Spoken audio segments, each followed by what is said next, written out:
guys, this is Sachin Rupan, Chairman of Fish Online Angling Club and the Transformation and Development Officer of South Africa.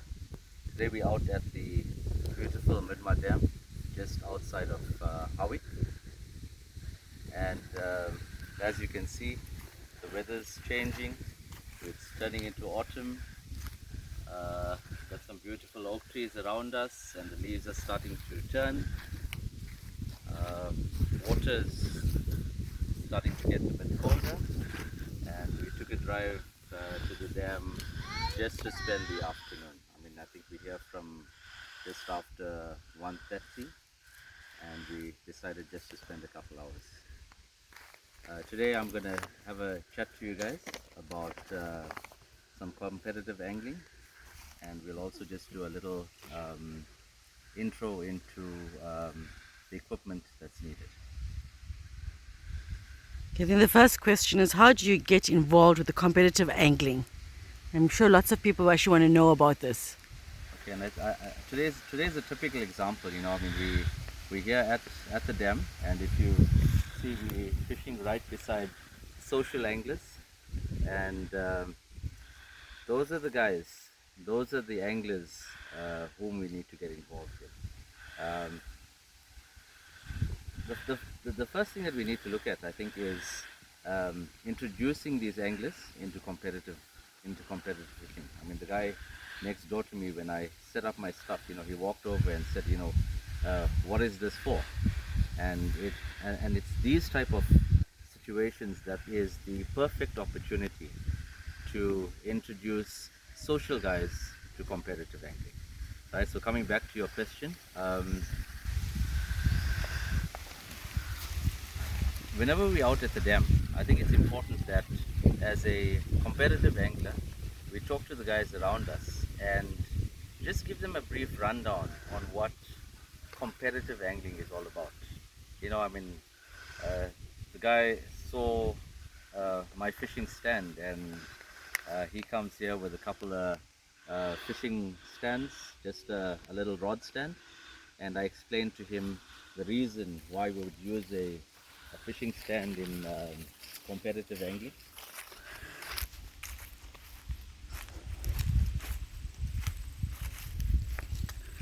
Okay, as the basics, and this is what I explained, and this is what people want to know: why or how do we get involved in competitive angling? Right. So, me being a club angler and a competitive angler, I explained to the guy. I said, well, the first step is to join an angling club, and the club I belong to is Fish Online Angling Club, and we are affiliated to the KZN Freshwater Bank Angling Federation, which in turn is affiliated to SAFBAF or SAFOF, and that is the South African Freshwater Bank Angling Federation. Right. As with any club and in every province, there's a club joining fee. Right. So whoever you talk to as a social angler, or if you are a competitive angler and speaking to a social angler, speak to them about the fees, about the cost, the venues they fish, whether it's going to be affordable, what equipment you're going to need, because you're going to have a budget in place. Right. Competitive angling is not cheap, but if you talk to the right people and the right tackle shops, you'll be able to buy reasonable tackle that will allow you to fish on a competitive level. So that's the basics of getting involved in club angling. There's clubs that fish on a social level on a monthly basis, and we have clubs fishing all over South Africa. So get in touch with competitive anglers that you guys see at the dam. Have a chat to them. What is the requirements? What are the fees? And every competitive angler will assist you in becoming a competitive angler. So I think that's the important thing when you're out at the dam. Right. So for the social guys, please have a chat to the competitive anglers you see on the bank, and to the competitive guys in each province, please have a chat to the social guys around you. I can tell you from talking to people, there are a lot of guys that would like to fish on a competitive level but just don't know how to. The next question, can you assist members with a list of basic equipment required to start competitive angling? Okay, as I explained previously, the basics of competitive angling. Forget about the number of rods that you're going to need, because some of the rods and reels and all of your tackle you build over time. But to start competitive angling, you will need a set of short rods, a set of long rods, and reels to match. Right. So as you can see, today I'm fishing a 10 foot and a Shimano 5000, and on the other side I've got a 12 foot rod with a Shimano 6000. Like I said, we're just here for a couple hours. I think we'll be at the dam for 2.5 hours just to relax, enjoy the outdoors. And I think in the busy lives that we all have, let's just get out of it. Right, so in terms of rods, a set of short rods, 10 foots, and a set of long rods, 12 foots. And that is the industry norm. You'll need a fishing stand. This allows us to have an easy workstation, right? Which makes everything compact and easy. I mean, my rods are here. Generally, in competitive angling, I have my buckets, which would contain water on the one side and millibomb feed on the other. My tackle box, towels, and I've got a little workbench. But if you guys want to come through, I can take you through my tackle box.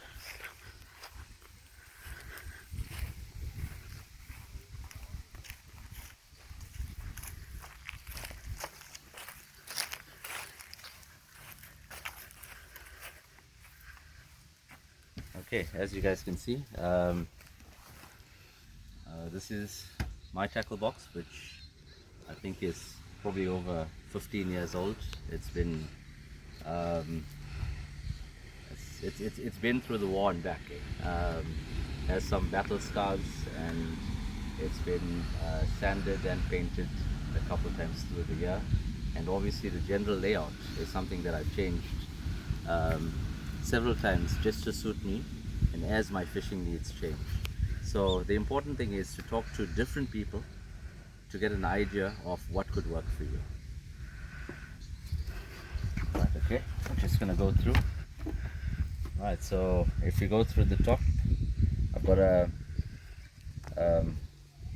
couple of floaties, in this case 7, of which to me 3 or 4 is I think the maximum that I use.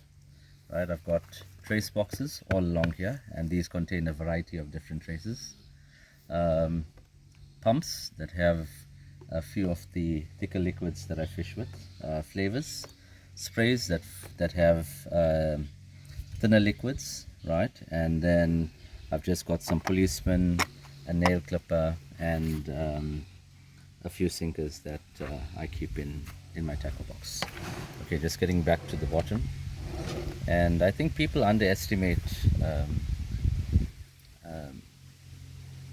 spools, right? And the reason for having a number of spools, right? In my case, different spools are generally clipped in at different distances, as well as contain lines of different thicknesses. As an example, if you go into parts of Northwest and Bloemhof Dam as an example, the new requirement is that we fish with a line not thinner than 0.25, that's the diameter. So we have to have more than one spool with 0.25 line.